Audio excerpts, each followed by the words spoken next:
امام مسلم بن عقیل علیہ السلام یوں اس عورت کے گھر میں آپ پناہ گزین ہوئے اور خوش نصیب عورت نے آپ کو اپنے ہاں مہمان ٹھہرایا، لیکن مشیت ایزدی کو کچھ اور ہی منظور تھا۔ سامعین محترم، ہمیں ایک بات ہمیشہ یہ ذہن نشین رکھنی چاہیے کہ امر الہی کو کوئی چیز نہیں روک سکتی، تدبیر تقدیر کے آگے نہیں آ سکتی، تقدیر الہی ہر چیز پر غالب آ کے رہتی ہے۔ تو یہ بات بڑی واضح ہے کہ امام مسلم بن عقیل علیہ السلام کو اس عورت نے پناہ دی، اور ہمیشہ تاریخ میں اس کا ذکر بڑے سنہری حروف میں کیا جائے گا۔ اللہ تعالیٰ اس کے درجات بلند کرے۔ لیکن اس کا ایک لڑکا تھا جس کے محمد بن اشعث سے رشتہ داری تھی، اور اس کے وہ سسرالی رشتہ داروں میں سے تھا۔ تو اس لڑکے نے یہ مخبری کر دی محمد بن اشعث کو کہ امام مسلم بن عقیل علیہ السلام، جن کو سارے کوفہ میں ڈھونڈا جا رہا ہے، وہ دراصل اس کے اپنے گھر میں موجود ہیں۔ محمد بن اشعث نے جو ہی یہ اطلاع ملی، فوراً عبید اللہ ابن زیاد کو خبر دی کہ امام مسلم بن عقیل اس کے ایک رشتہ دار کے گھر میں مقیم ہیں۔ چنانچہ عبید اللہ ابن زیاد نے فوراً سپاہیوں کا ایک دستہ حضرت مسلم بن عقیل علیہ السلام کو وہاں سے قید کر کے لانے کے لیے بھیج دیا۔ یہ سپاہی جب وہاں اس مکان پر پہنچے تو انہوں نے مکان کو ہر طرف سے گھیر لیا۔ اس موقع پر وہ عورت گھبرا گئی اور اس نے اس بدبخت لڑکے سے پوچھا کہ یہ تمہاری ہی کارستانی لگتی ہے جو سپاہیوں نے ہمارے گھر کو گھیر لیا۔ اس بدبخت نے ہنستے ہوئے کہا کہ یقیناً ایسا ہی ہے، مجھے بہت سارا مال اس کے بدلے میں ملے گا۔ سامعین محترم، رسول اللہ صلی اللہ علیہ وآلہ وسلم نے ارشاد فرمایا تھا کہ عنقریب دریائے فرات میں سے سونے کا ایک پہاڑ نکلے گا، اور 10 میں سے 9 آدمی اس کی طلب میں نکلیں گے، اور وہ 9 کے 9 ہلاک ہو جائیں گے۔ اور حضور نے فرمایا پہلے اہل فارس ہلاک ہو جائیں گے، اور اس کے بعد اہل عرب ہلاک ہو جائیں گے۔ سامعین محترم، یہ مال ہمیشہ سے فتنے کا باعث رہا، اور یہ آگے بھی فتنے ہی کا باعث ہوگا۔ تو بہرکیف اب مکان کو ہر طرف سے گھیر لیا جا چکا تھا۔ جب صورتحال کا سیدنا مسلم بن عقیل علیہ السلام کو پتہ چلا تو آپ ظاہر ہے کہ خانوادہ رسول سے تعلق رکھتے تھے، بنی ہاشم کے شیر تھے، حضرت ابو طالب علیہ السلام کا خون آپ کی رگوں میں تھا۔ تو اس خون نے جوش مارا اور آپ اپنی شمشیر نیام سے نکال کر باہر تشریف لے آئے۔ اب ایک طرف خاندان رسالت کا شیر ہے، اور دوسری طرف سینکڑوں یزیدی کتے ہیں جنہوں نے آپ کو ہر طرف سے گھیر رکھا ہے۔ لیکن اس موقع پر بھی آپ کمال شجاعت کا مظاہرہ کرتے ہیں اور بہت سو کو زخمی کرتے ہیں، لیکن اس جنگ کے عالم میں شدید تھک جاتے ہیں اور پیاس کا بھی غلبہ ہوتا ہے۔ اس موقع پر عبد الرحمن نامی ایک شخص وہ آگے بڑھتا ہے اور آپ سے کہتا ہے کہ آپ میری امان میں ہیں، میرے ہوتے ہوئے آپ کو کوئی گزند نہیں پہنچا سکے گا، اور آپ میری امان کو قبول کریں اور ہتھیار پھینک دیں، صرف عبید اللہ ابن زیاد سے ملاقات کر لیں، آپ کو کچھ نہیں کہا جائے گا۔ چنانچہ امام مسلم بن عقیل علیہ السلام نے جو امان کا مطلب سمجھا جاتا تھا اس کے عین مطابق اس کی امان قبول کی۔ سامعین محترم، امان کا جو لفظ تھا یہ انتہائی اہل عرب میں معتبر اور مقدس تھا، یہاں تک کہ فتح مکہ کے موقع پر رسول اللہ صلی اللہ علیہ وآلہ وسلم نے ابو سفیان کے گھر کو بھی دارالامان قرار دیا۔ یعنی جس شخص کو امان دی جاتی تھی یا جس شخص کے گھر کو دارالامان قرار دیا جا رہا ہے، مقصد یہ تھا کہ جو کوئی بھی اس شخص کی تحویل میں یا اس کی پناہ میں آ جائے، اب اس کو کوئی بھی نقصان نہیں پہنچائے گا۔ اور یہ بات بڑی معروف تھی اہل عرب میں، اور پیغمبر اسلام نے اپنے عمل سے اس کو تقویت پہنچائی تھی۔ تو اہل عرب میں زمانہ جاہلیت میں بھی اس کا بڑا خیال رکھا جاتا تھا، یہاں تک کہ غیور جو معاشرے ہیں وہ خواہ غیر عربی کیوں نہ ہوں، وہاں امان کو آج بھی ایک بڑا تقدس حاصل ہے۔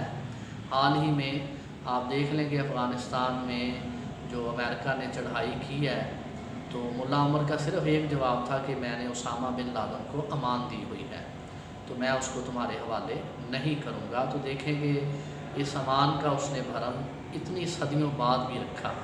گویا یہ کہا جا سکتا ہے کہ امان کو آل اوور دا ورلڈ ایک مقدس اور معتبر انسٹیٹیوشن کی حیثیت حاصل تھی، جو کہ ہم حال ہی میں اس کا مظاہرہ دیکھ چکے ہیں، اور ساری دنیا اس بات پر حیران تھی۔ اور ہمارے کچھ نام نہاد دانشور یہ کہہ رہے تھے کہ ملا عمر نے بڑی بے وقوفی کا مظاہرہ کیا، ایک شخص کی خاطر پورا ملک تباہ کروا لیا۔ لیکن دیکھیں کہ کس طرح سے ان کی ثابت قدمی نے سامراج کے قدم اکھاڑ دیے، اور اللہ تعالیٰ نے بالآخر ان کو فتح و نصرت نصیب فرمائی۔ تو امان یہ چیز ہے۔ تو امام مسلم بن عقیل علیہ السلام نے اس امان کو قبول کیا اور عبد الرحمن کے ساتھ چل دیے۔ یہ عبد الرحمن آپ کو لے کر اور دیگر سپاہیوں کو لے کر عبید اللہ ابن زیاد کے پاس پہنچا۔ عبید اللہ ابن زیاد نے آپ سے یا مکالمہ کیا اور پوچھا کہ آپ یہاں کیا کر رہے ہیں، اور آپ ہماری حکومت کے خلاف لوگوں کو اکسا رہے ہیں۔ تو آپ نے فرمایا کہ ہمارا اقدام کسی شخص کے خلاف نہیں ہے، بلکہ ہم صرف امر بالمعروف و نہی عن المنکر کے لیے آئے ہیں۔ جو شخص بھی رسول اللہ صلی اللہ علیہ وآلہ وسلم کے دین کو بدلنے کی کوشش کرے گا، حلال کو حرام اور حرام کو حلال کرے گا، ہم اس کے خلاف رزسٹ کریں گے اور اٹھ کھڑے ہوں گے۔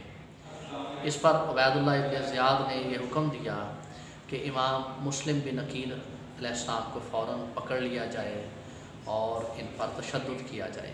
اس موقع پر امام مسلم بن عقیل علیہ السلام نے عبد الرحمن کو یہ یاد کروایا کہ تم نے تو مجھے امان دی تھی۔ عبد الرحمن نے عبید اللہ ابن زیاد سے کہا کہ میں نے آپ کو امان دی ہوئی ہے۔ اس پر وہ بہت ہنسا اور کہنے لگا، اللہ میں نے امام مسلم بن عقیل کو امان دی ہوئی ہے، تو یہ میری امان میں ہے، اس لیے ان کو ہاتھ نہ لگایا جائے۔